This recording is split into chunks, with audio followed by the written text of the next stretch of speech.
लोगों को diesel, petrol, खाने की वस्तुएं, सब्जियां ये मिलती रहें, इस बात की चिंता उनको भी करना चाहिए। इस तरह के चक्का जाम और इस तरह की हड़ताल से मुझे लगता है कि पहले भी परेशानियां रही हैं, परंतु गत्वा फैसले बातचीत से ही होते हैं, तो हमें शुरुआत भी उसी से करना चाहिए। दुर्भाग्य से कोई दुर्घटना होती है, आप जाकर फर्स्ट इन्फॉर्मर आप बनते हैं, तब कहीं आपको चिंता करने की आवश्यकता नहीं है। तो इसको मुझे लगता है कि ये गलत तरीके से इंटरप्रिटेट इस कानून को किया जा रहा है, इसको समझने की आवश्यकता है।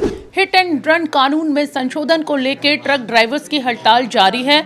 मध्य प्रदेश में भी आज दूसरा दिन है और लोगों की परेशानी लगातार बढ़ रही है। पेट्रोल डीजल की किल्लत के साथ ही अति आवश्यक सेवाओं में भी कहीं ना कहीं लोगों को खामियाजा भुगतना पड़ रहा है। इस वक्त हमारे साथ मध्य प्रदेश के परिवहन मंत्री राव उदय प्रताप सिंह जी मौजूद हैं। सर, क्या अपील करना चाहेंगे ट्रक ड्राइवर्स से, हालांकि ये केंद्र का मामला है?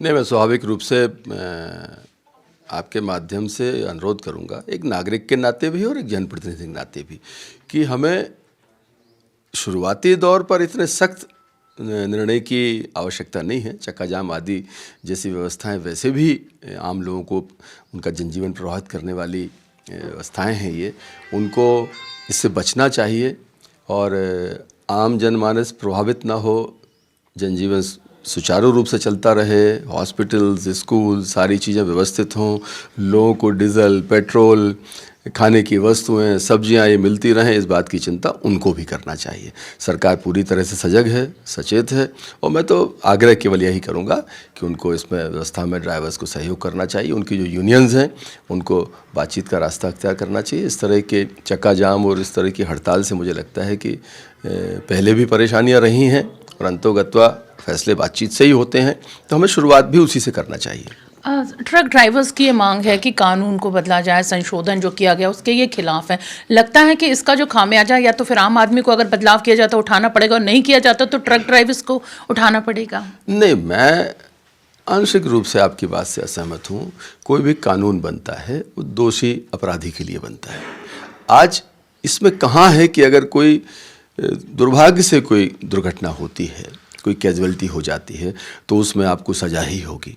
इसमें सीधा हिट एंड रन, उसका आप देखिए सीधा लिखा हुआ है कि आप दुर्घटना करके भाग जाते हैं, उससे बचने की कोशिश करते हैं या किसी को यातना देकर चले जाते हैं, उन परिस्थितियों में आप उसके दोषी हैं। अदरवाइज सड़क पर दुर्घटना का अंदेशा हमेशा रहता है। दुर्भाग्य से कोई दुर्घटना होती है, आप जाकर फर्स्ट इन्फॉर्मर आप बनते हैं, तब कहीं आपको चिंता करने की आवश्यकता नहीं है।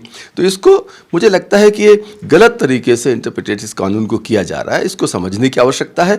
और तब तक मेरा यही आग्रह है कि जब तक इन चीज़ों को आप पूरा उसको समझ नहीं पा रहे या चीज़ें पब्लिक डोमेन में उसका एक क्लियर चीज़ें निकल के नहीं आ रही, इतनी जल्दबाजी में चक्का जाम जैसे निर्णय लेना उचित नहीं है। इसको वापस लेकर बातचीत से एक्सपर्ट्स के साथ, आपकी यूनियंस जो हैं वो सरकार के साथ बैठकर बात करें और चीज़ों को मुझे लगता है कि समझने की कोशिश करने की आवश्यकता है। सर, एक आखिरी सवाल, लोगों के लिए खासी दिक्कतों का सामना, स्कूल बस में छुट्टियां कर दी गई, स्कूलों में पेट्रोल डीजल की किल्लत हो रही है, अति आवश्यक सेवाएं जो हैं वो अवरुद्ध होती नजर आ रही हैं, आम जनता जो है बहुत ज़्यादा परेशान नजर आ रही है। माननीय मुख्यमंत्री जी स्वयं इस बात की चिंता कर रहे हैं। कल भी शाम को हमारी बात हुई थी, पूरी संजीदगी के साथ, पूरी संवेदनशीलता के साथ पूरे प्रदेश में स्कूल्स निर्बाध रूप से चलते रहें, बच्चे स्कूल जाते रहें, हॉस्पिटल्स का आवागमन जारी रहे, आम जन की उपयोग की चीज़ें उनको उपलब्ध होती रहें, इस बात के लिए सरकार सचेत है और उसकी व्यवस्था भी कर रही है। आप बिल्कुल साफ सुन सकते हैं यहाँ पर कि परिवहन मंत्री ने भी ट्रक ड्राइवर्स से जहाँ अपील की है, आम जनता से आग्रह किया है और आम जनता से भी अपील की है कि परेशान ना हो। इसके साथ ही ट्रक ड्राइवर्स एसोसिएशन से भी अपील की है कि बैठकर हल निकाला जाए। इस तरह से चक्का जाम करने के साथ ही लोगों के लिए जो मुश्किलें हैं वो ना बढ़ाई जाएं। कैमरामैन विनीत श्रीवास के साथ IBC 24 भोपाल से हरप्रीत कौर रीत।